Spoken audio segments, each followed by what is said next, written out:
I will pass it off to Meredith Methley, who can then pass it on to the others on the team.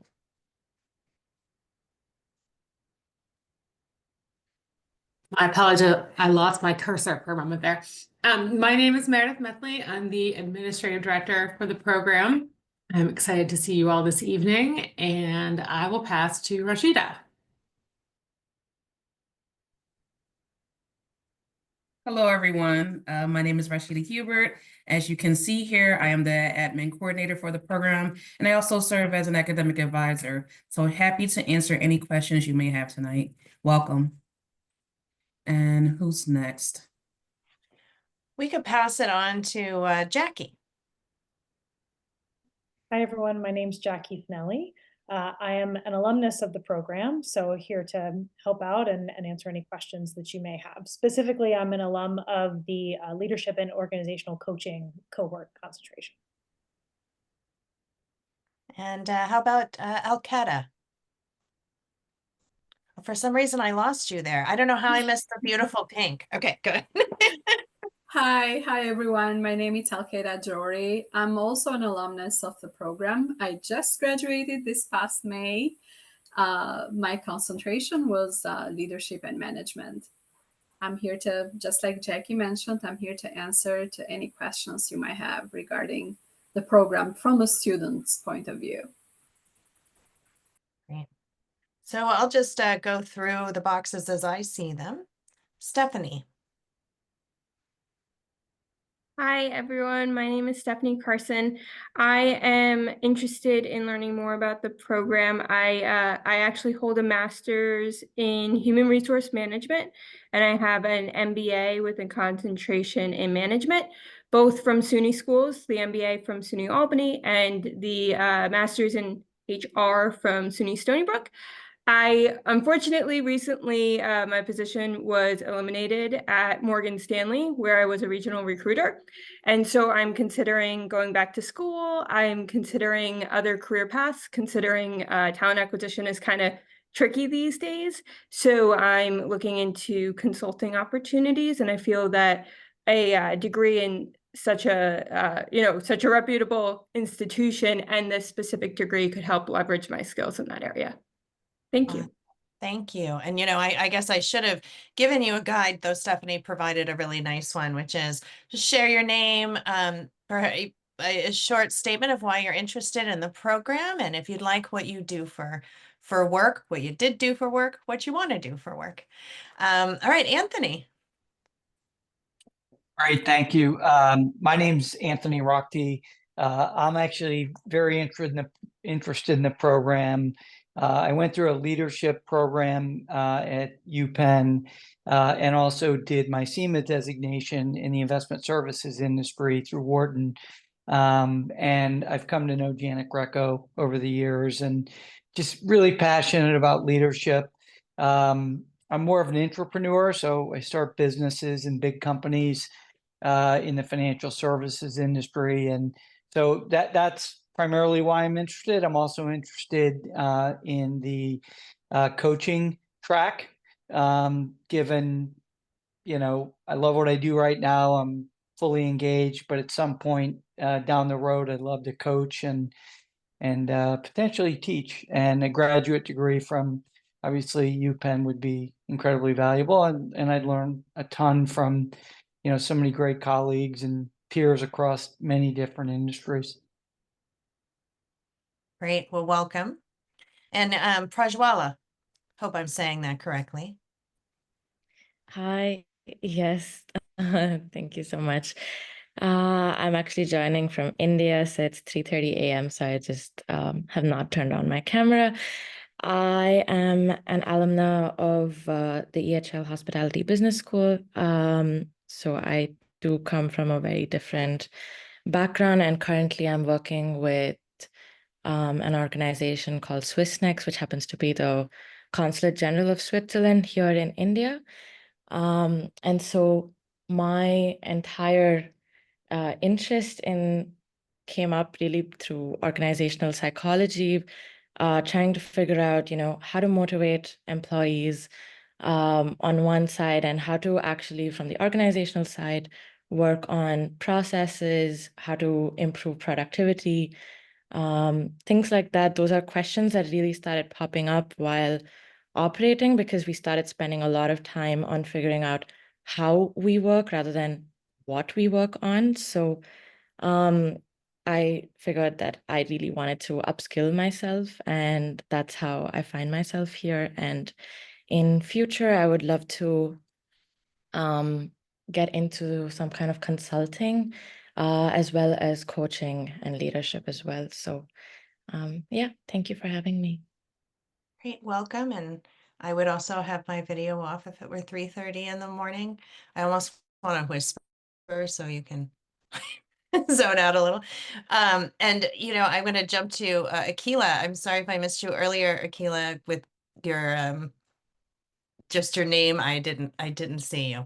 So anyway, Akila, please introduce yourself. No problem. My name is Akila. I'm a recruitment specialist for the College of Liberal and Professional Studies.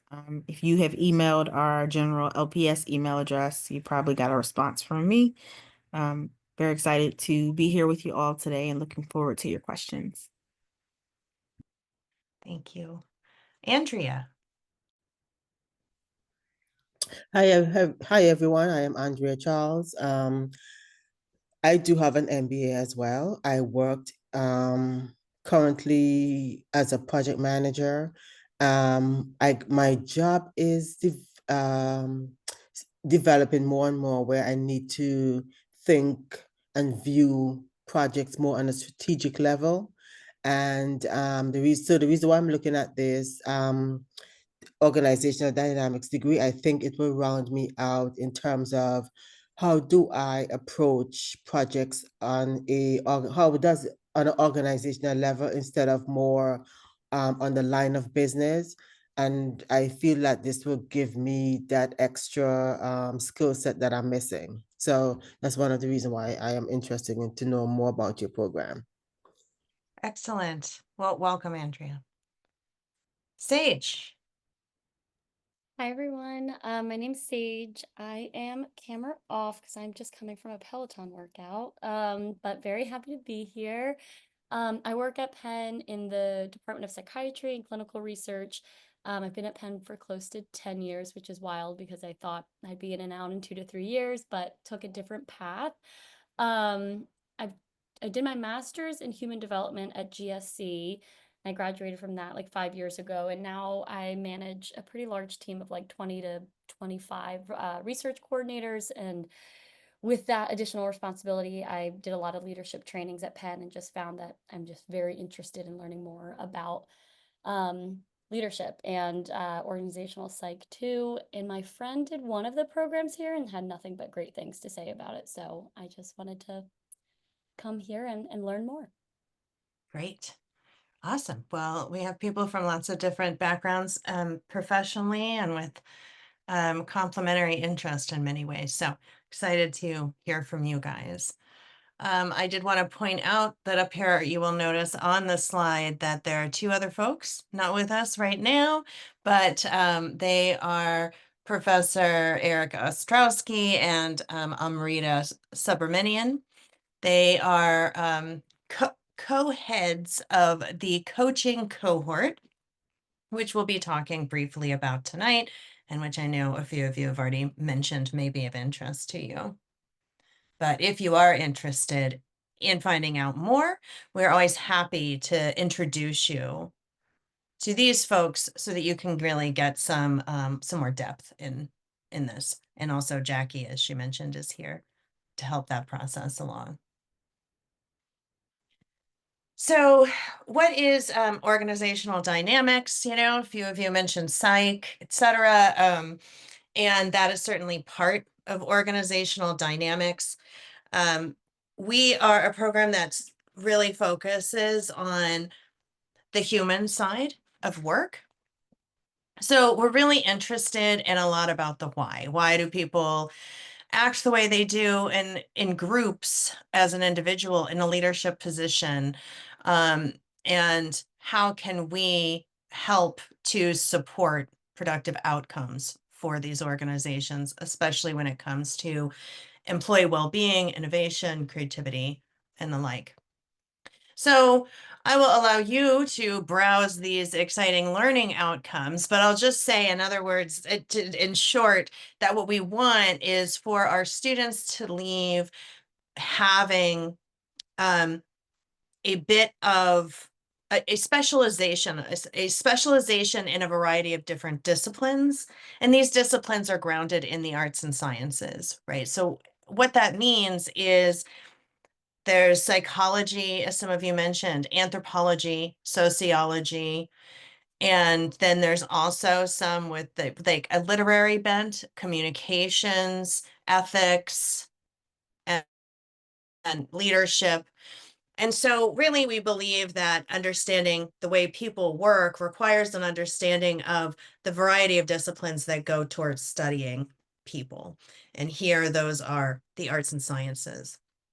So we want you to leave, as I was saying, a little bit of a psychologist so you can better understand the way people think, a little bit of an anthropologist so you can understand the ways that cultures interact together, sociologist so you can see the ways your organization would fit into a larger sociocultural context, a little bit of an ethicist so you can decide what's the best answer for the most number of people that gets to the best outcome. And, you know, a bit of a rhetorician, so you can understand how to persuade people and also how to interpret what people say and do not say, right? So we want you to have a tool of tricks by the end that are grounded in distinct disciplines that sometimes are not directly correlated with the working world. And Meredith, would you like to jump in, talk about the academic? Yeah, sure. It's exciting that it sounds like there are a couple people here tonight that might be MPhilable, which is nice. Often I have to kind of skip over that program a little bit. So we have two degree granting programs and one non-degree program. So our non-degree program is called the Dynamics Learning Exchange, or DLE. And that enables folks to take up to 2 classes in our program before they decide if they want to transition to a degree program or if 2 were good enough for them. So it kind of lets people audition us and us audition people into the program to decide if it's the right fit. We also offer a Master of Science and a Master of Philosophy. The Master of Science is our core program. Most of our students are in this program.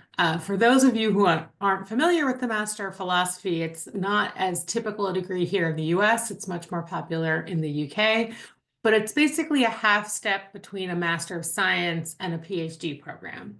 So students who are in the Master of Philosophy program generally, well, they definitely already have a master's that has a content area similar to our program content. And they're also generally people looking to do a little bit more study, a little bit more work, usually in an area that is of passion to them, maybe a question or a problem they can't answer with the master's work they've already done. And also a lot of our students use that MPhil as a bridge between their master's degree and potentially doing a PhD program in another institution. So those are our different programs. You can see some examples of the courses that we offer in the list below those programs.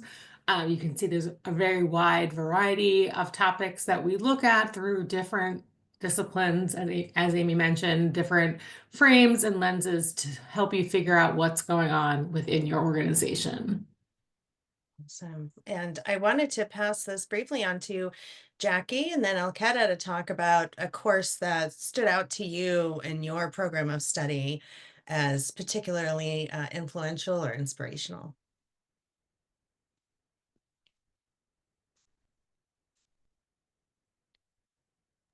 And Jackie, you go first. Okay. I'm sorry. My glasses make things blurry, so I didn't mean to be like, obviously, what's happening. Sorry. No problem. So I will avoid the temptation to talk about one of the coaching courses because I know we will go in another direction there. But my favorite non-specific to coaching cohort related course was a course called Leading from the Center, which is fun story that probably Meredith and Amy will understand. I actually took it in the middle of the start of my coaching cohort. So I had 3 weekends in a row of very reflective, very kind of looking at myself types of behaviors, and reached that point of, even as a very self-reflective person, thought I cannot look at myself anymore. I am, I have tapped that resource. So really impactful course, happened, as sometimes these things do, at a very impactful time in my professional life. And so therefore was really able to dive into certain things around what was going on professionally as well as in my personal life. Awesome. Thank you. And how about you, Alketa? So there is a course in this program for everyone, for every type of knowledge that you want to acquire, and for everything that you are interested in. The courses are all amazing and challenging. But the one that was most impactful to me was the European approaches to multi-stakeholder management. And that, as we call it, is the Paris course. One of the reasons why this course was impactful to me was because it exposed me to a culture that I had not experienced before. I met some amazing people. So some of these courses have a personal and a professional impact, and this was one of the courses that had a personal and a professional impact on me. Beside admiring the beauty of France and Paris, we got to visit and we got to speak to some amazing people that are doing some of the biggest projects that are taking place currently in that country, or that took place currently, because one of them was building the athletes village for the Summer Olympics. And one of the other projects we visited was the Grand Paris project, which is a project that will last over 30 years. We had access to things that even French people didn't have access to. So that was one of the highlights of my experience with this program. Got to visit Notre Dame, got to visit the Grand Paris project, got to visit the athletes village, and created some long-lasting friendships that to this day we're in touch with, and we sometimes do travel together with the friends that we created during this class, during this course. Awesome. Thank you, Alketa. And actually, to talk more a little about our community, it's perfect timing. Meredith, I'm wondering if you could talk about the community. You may also want to mention a little bit about these travel courses, since you are sort of the guru of planning. Yeah. Yeah. Yes. Well, yeah. So I was actually fortunate enough to be the staff person that accompanied that course in Paris with Alketa and others. And it really was a mind-blowing experience. We were able to speak to the curator in charge of the restoration of Notre Dame, which was an incredible honor. I also had the opportunity this past summer to travel with our course to Sweden, where we look at Swedish culture, business, arts and entertainment, to look at how things that are done well in Sweden can be transferred to the US. The short answer is fika, which is the coffee break, very important in Sweden. And these classes, there's a community, our community is very strong across the board, but the travel courses really do create a sort of intense feeling of community where students, like Alketa was saying, people who went on a course together years ago will still meet up for lunch once a month and keep together and help each other with their program when they're still in it, and career advice and all that good stuff. So community is really a central part of those courses and the whole program. What's really cool about Dynamics is that you all are multidisciplinary. The faculty are practitioners that are consultants and teachers and psychologists and anthropologists, philosophers.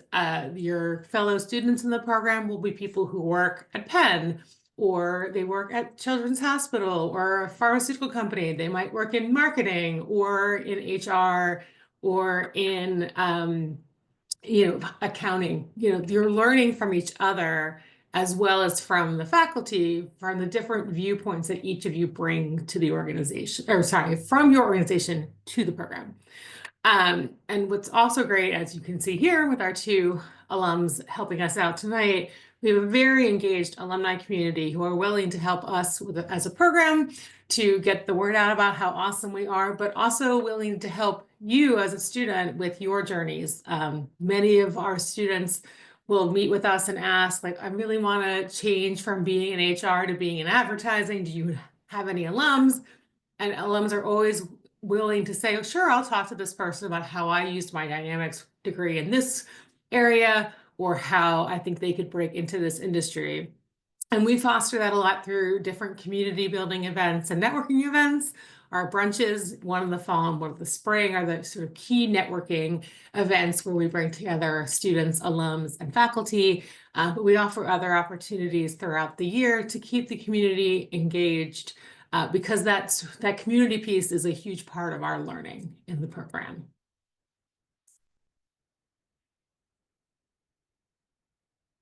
Shall I continue? Sure. Okay.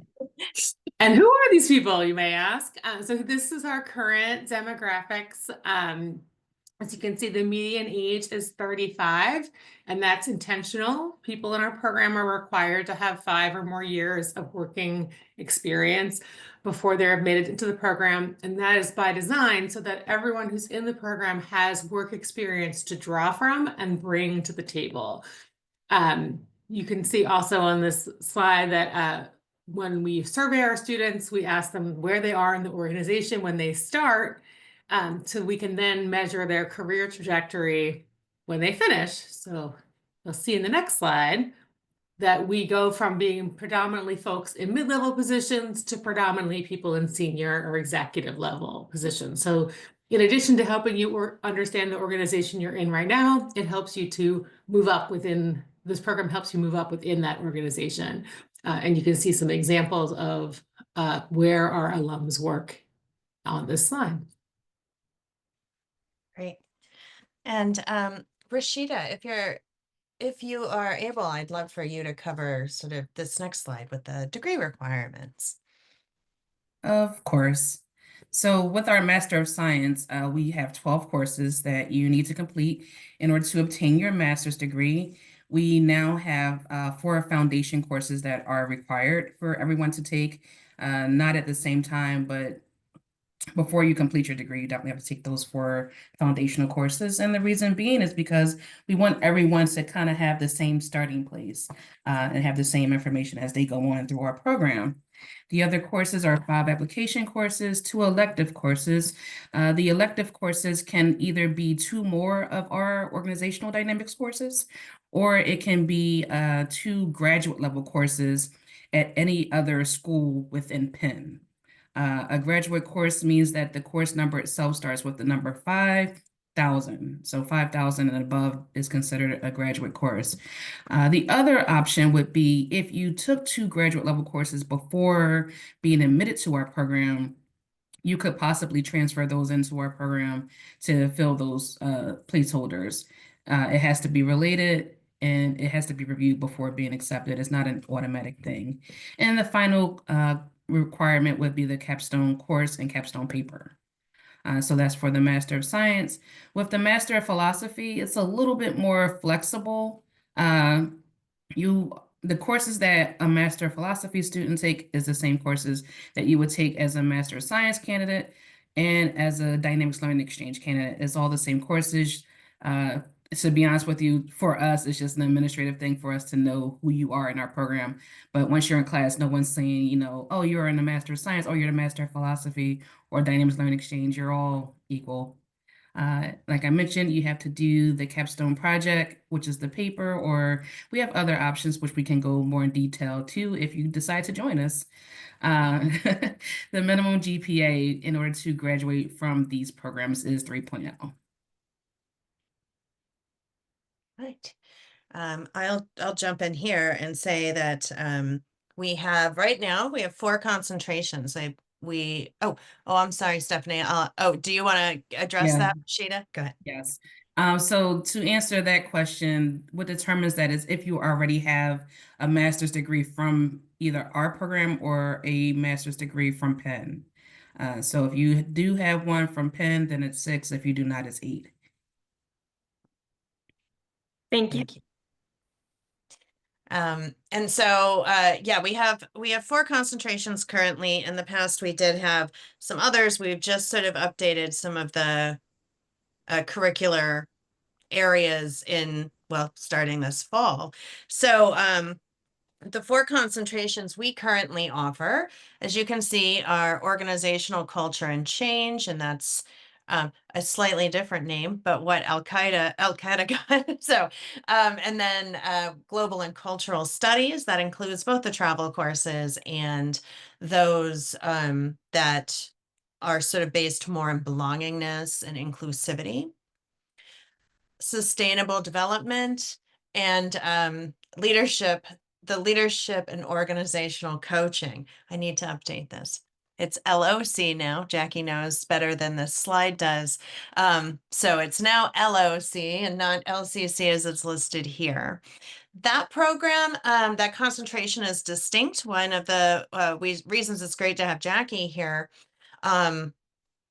For all other concentrations, you are required to take 4 courses in that concentration, and that you graduate and have a certificate, right? You don't receive the certificate until you do graduate. And with the LOC program, it is slightly different in that you are in a cohort, right? So you are moving through a set of 4 courses together. Right, so it is that class, that those classes only have LOC students in them, and they spend time working together and getting to know each other in addition to understanding the nuances of coaching. So Jackie, could you speak to that for a few minutes? It'd be awesome. Certainly. So as Amy mentioned, the main distinction with LOC, I'm still adjusting even myself because when I was in it, it was LCC. So our acronyms get ahead of us. It is a cohort-based program. So it is specifically meant to be a smaller group. So it's usually only in between 9 and 12 students that are moving through it at any one point in time. The courses also have more of a set structure. So we begin in the fall and we end the following spring with the 4 courses. So the dates and a lot of the structure of the courses are planned way in advance so that we can let potential cohort members know these are the weekends you will be expected to attend, and just know that kind of the start of each cohort is in a fall semester. So there's not a starting in the spring for a cohort as of right now. We cover 4 main areas in those courses, and then there's also a highly recommended 2 field placements, which go under the category of independent study. And those are particularly for people who might be interested in going into coaching practice. So the coaching concentration is very diverse in terms of background and what everybody's looking to do with the program. So sometimes it's a bit of a misnomer to think coaching and, oh, I don't want to open my own coaching business, so is the coaching cohort for me? We have cohort mates who are using the coaching skills in their current leadership roles and have used it really to expand their portfolio of skills. We have those who are acting as internal coaches within large organizations. And we do have those that are looking to make a change that have gone into more of a practice, whether that be their own practice or joining a coaching bench of some sort. So there's a couple of different ways that kind of coaching can be interpreted. We go through those 4 courses together. And then again, those who are looking to really go into practice, it's recommended that they do the 2 field placements, which are essentially a full-blown real world, if we want to use air quotes, coaching engagement with a client where you're getting supervision through that whole process. So I want to be succinct, so I'll pause there, Amy, and again, happy to expand further if there's questions. That's awesome. Yeah, I think we can, we'll circle back to it after we get through the rest of some of the less interesting slides that we have, but important information nonetheless. And so, yes, you are not required to have a concentration, just a few other logistics. Not required to, it is an option. And with the LOC, there's sort of in it, if you are interested, it is important to meet with Eric and Amrita. It doesn't have to be before your acceptance, but they do like to meet with people to make sure that everyone is on the same page with what is required of the coaching cohort and those people. So again, you're welcome to contact them as soon as you'd like. Feel free, we'll share our emails. And we're happy to introduce you before application or after.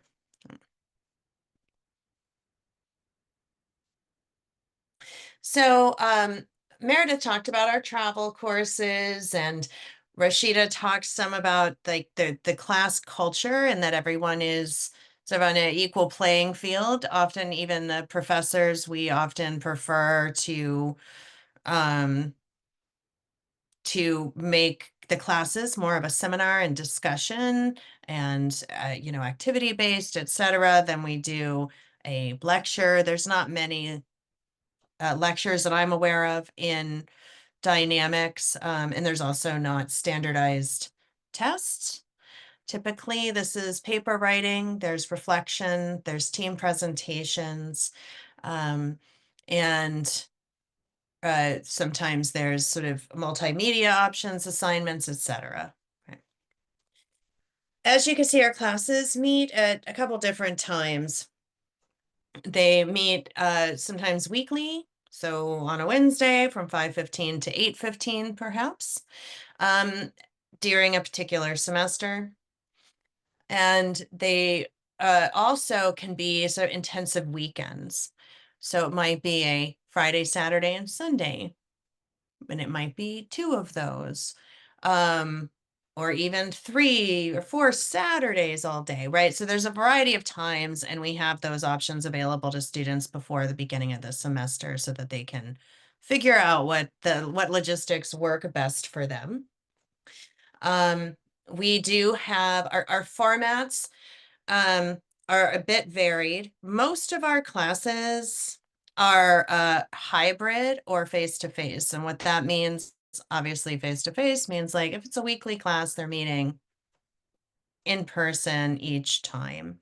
A hybrid class is one generally in which sometimes everyone meets together and sometimes everyone is online.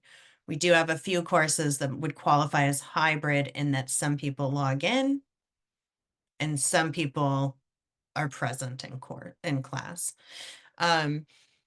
And we do have a few all online courses. The reason it's important to point out these variables is that it is a program that's going to require some time in Philadelphia. So we want to be clear, especially with post-COVID changes in educational options, that you are going to be required to join us in Philly for at least part of your program. Now, we got people who travel from California, but it is something you need to go into with your eyes open. Right. And our students all write a capstone project, which is akin to a thesis. And they do this and submit it before the end of their program of study. This is a scholarly examination of a particular topic that is both of interest to you, that we hope will help you move forward in your career. And it might, you know, we have a variety of options. It could be multimedia, it could be based on focus groups and interviews. It might be more of a quantitative study where you're doing surveys and examining the results. So we do have there's a lot of ways a capstone might look, right? And we try to make it flexible to serve our students' best interest, but then also to ensure there's academic rigor in the projects that our students undertake. So I'm wondering, Alketa, if you could share with us what your capstone was about. Absolutely, I would love to. So my capstone was on the dynamics of workplace intergenerational relationships and the importance of knowledge transfer. It was an actual research project for my department. I wanted to spend the time writing the capstone to do something that was going to be useful to me. It was an action learning project that combined the objectives of examining these intergenerational relationships in the workplace and the dynamics of it, but also to see and to create a guide that could be useful, at least for one part of my department, which in my case was to create a finance intern guides for the students that work in my department. So, as I mentioned, it's basically a two-part project. The first part of this paper delves into the essence of intergenerational relationships within multi-generational workplaces, and it examined how these relationships can significantly impact the organization's resilience and overall growth. And the second part was the practical part of the capstone that emphasizes the importance of creating the finance intern guide, and then the actual guide, basically, for the students. It ended up being a wonderful paper.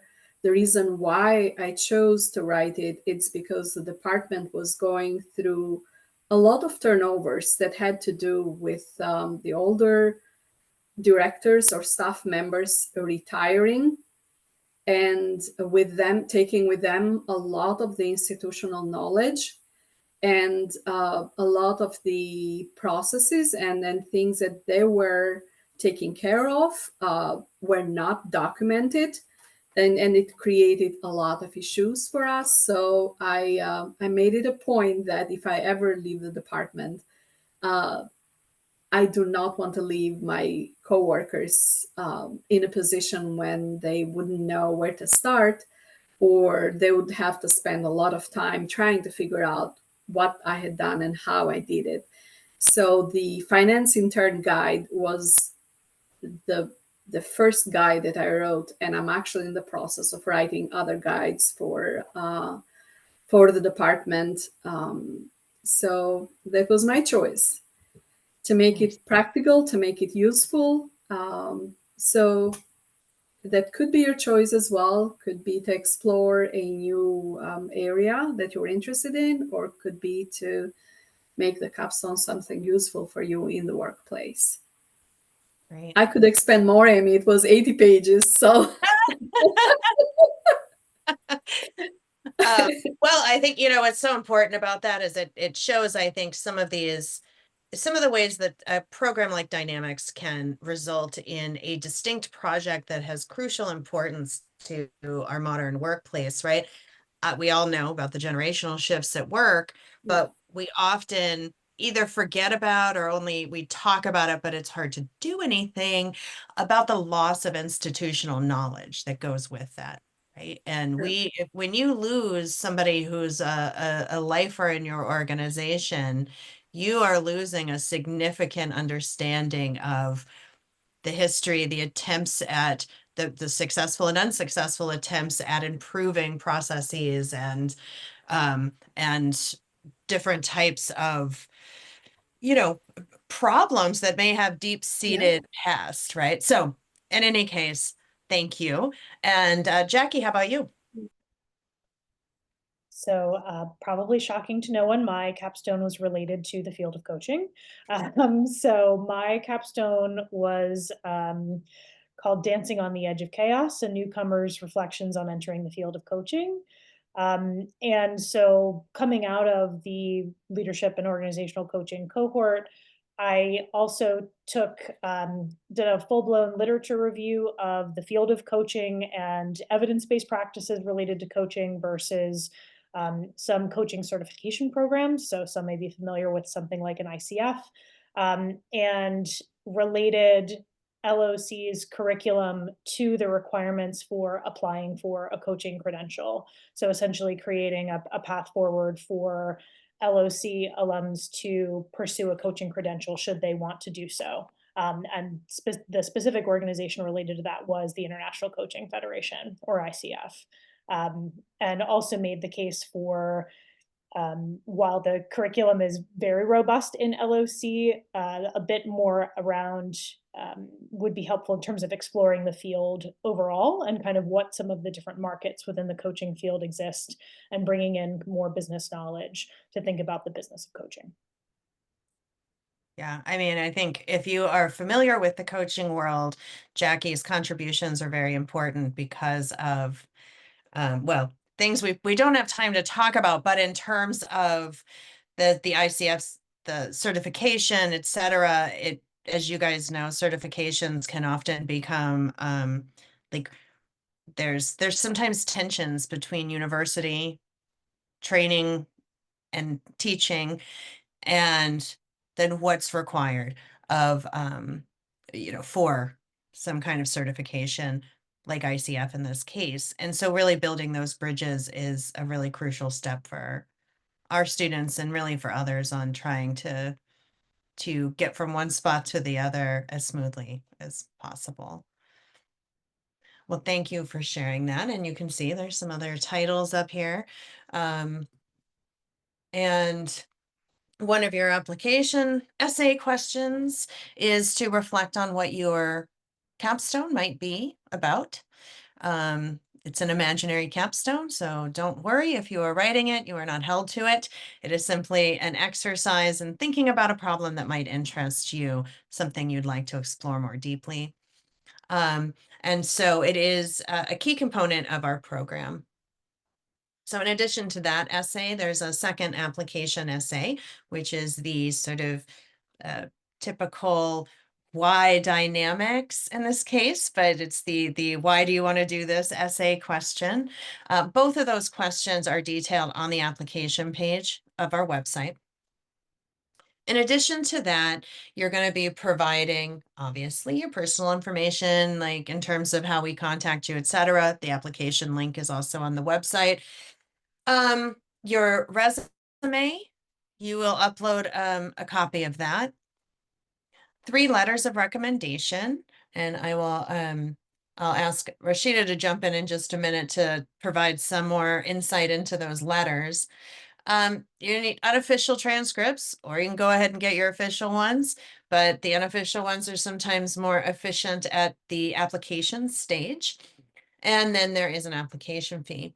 You can see, oh, these are all fun. Man, I haven't updated.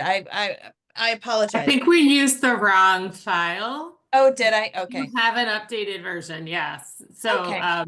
yes. Oh, well. Okay, so Put the link in the chat. thank you. Yeah, so we actually have our, if you're interested in joining us in spring, our application deadline is fast approaching. So even though this has different dates, it is actually October 15th. So you are welcome, if you're able to get all the pieces of that application done, and then you will have some time for your recommenders to follow up and upload your letters. So if you are interested, it is quite feasible to complete that process. I apologize. I was like, well, I guess I'll take a few minutes after this to update the document, but we have one updated and I just opened the wrong one. So my apologies. So Rashida, can you add a little about the letters of rec? Yeah, it was so funny. I was saying to myself, I hope she mentions this, but thank you for letting me mention it. With the letters of recommendation, we're not looking for you to go back to your college professors and get letters of recommendations. We understand, and a requirement for us actually is for you to be out of school for at least 5 years. Is that still the same 5 years, or that we, right? Mm-hmm. Still be out of school for 5 years before applying to a program like this. So it's been some time since you talked to those folks. But what we're looking for is someone who can speak to, well, so one of your colleagues, one of your supervisors, or someone who can speak to your work ethic, what you're like at work, what your motivations are, what they see in you, stuff like that. So anyone professional, not not high school, not college professors, not a cousin or a husband or a wife or anything like that. Just, yeah, someone professional who can speak to who you are today. We've seen it all. So when Rashida says no husbands or wives, she means it. Um, um, so the way the application works, once it's submitted, then it goes for review by a committee for those, and then there's an interview for those who sort of get through the first pass. That interview is typically with me, always with Team Dynamics, and it is a way to check in, make sure that everyone's on the same page, and to ask any questions that either of us has. And we do try to review these on a rolling basis. So if you submit, it's likely, like, our goal is to get a turnaround period of no more than 8 weeks. So you're not just sitting around waiting. We have an open door policy, so you can always email us to say, like, what's going on? You are welcome to do that. And here are the fees and tuition, and for the tuition and fees information for our program. You don't shoot the messengers. We do not come up with these numbers. Thank goodness. And so as you can see, things are sort of separated. I've been here for about 2 years, and I'm still a little bit thrown by how these fees are set up.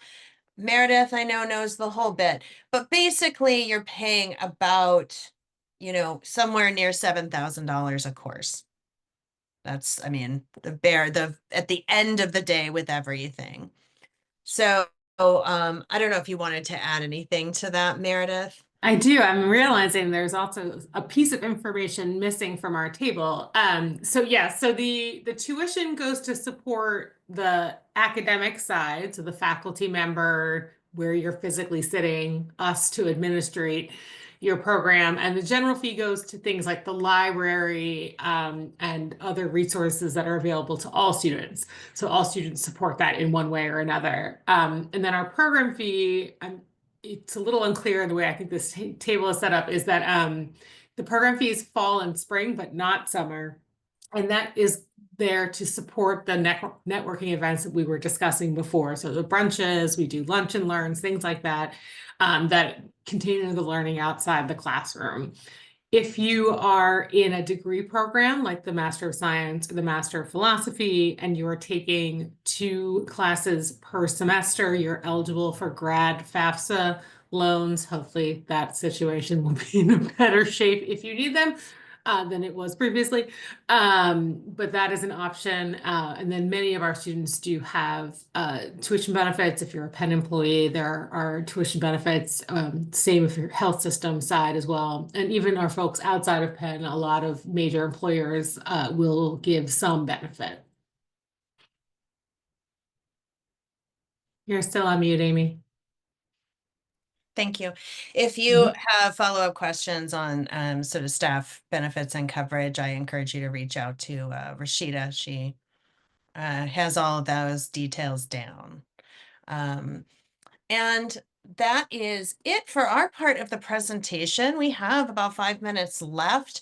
For any questions you have, we're happy to stay later, but we want to be sure to at least get a few thrown in for everyone to hear. So ask away, unmute yourself, write in the chat, whatever makes you comfortable. So for the weekend, is it possible to do 2 classes every semester with the schedule cater to that and be able to finish in a reasonable time if you do 2 classes? Yes, so it's 12 classes total. And then if I'm understanding you right, are you saying you would want to take 2 weekend classes potentially per semester? Yes. Okay. Is that doable? It is doable. It changes per semester. It's not doable. Both Meredith and Rashida are like, probably not. Okay. I'll let them jump. So not with the new foundation courses. Some of them, one of them is on a weekend. And that one is a hybrid of in-person and online, but the other 3 right now are weeknights and are hybrid of in-person online. So except for the 3 foundation courses, you probably could manage mostly weekend courses for the rest of it. And the capstone also is not on, the capstone course rather, is on a weeknight, and that's hybrid of in-person and online. Mhm. Okay, thank you. Hi, so kind of piggybacking off of that question, I live in New York, so pretty close to Philadelphia. I'm in Westchester County, and I'm interested in the Master of Philosophy since I hold 2 masters already. And so with that, I would have to take the 8-course unit one because I haven't gone to Penn before. But would it be possible with the combination of weekend and evenings to get the in-person completed without having to fully relocate? Yes. Okay, perfect. Mhm. Thank you. Yeah, absolutely. And then in the chat, Sage asked about the travel courses. So yes, so most of them are around 7 days of content. Usually we leave on a Friday to arrive on a Saturday. Sometimes class starts Saturday afternoon, sometimes Sunday or Monday, depending on the course. And then we usually wrap up by the following Friday and people go home on the Saturday. We do have an additional course fee for those programs that basically covers the logistics that don't happen in an on-campus course. So for example, for the Paris course, that was only the hotel because it's a lot more economical for people to go out to dinner individually in Paris than it is to try to set up a group dinner. So we try to keep the costs reasonable so that it's affordable to folks. In Sweden, for example, that included things like museum entrance fees and a train because we went from Stockholm to Göteborg on the western coast. So when we announce the sort of registration process for those courses, we also announce the cost. And the cost doesn't include your flights to and from. I also usually list out what the cost does include so that people can know what their additional budgeting should look like. But we do that process sooner rather than later is the goal so that we have people who know what they're getting into, when they're getting into it, buying flights early, etc. We do also generally offer both a single occupancy room and a double occupancy room. So if you can find a roommate to share with, that can help reduce your cost as well. Awesome. Any other questions that we could answer? We'll put our emails into the chat so that you can get in touch with us if you'd like.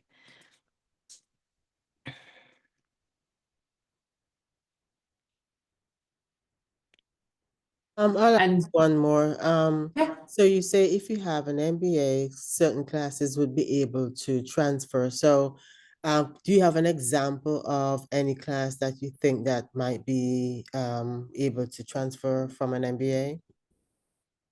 So you can have this was actually in the chat, but it's good that you ask it out loud.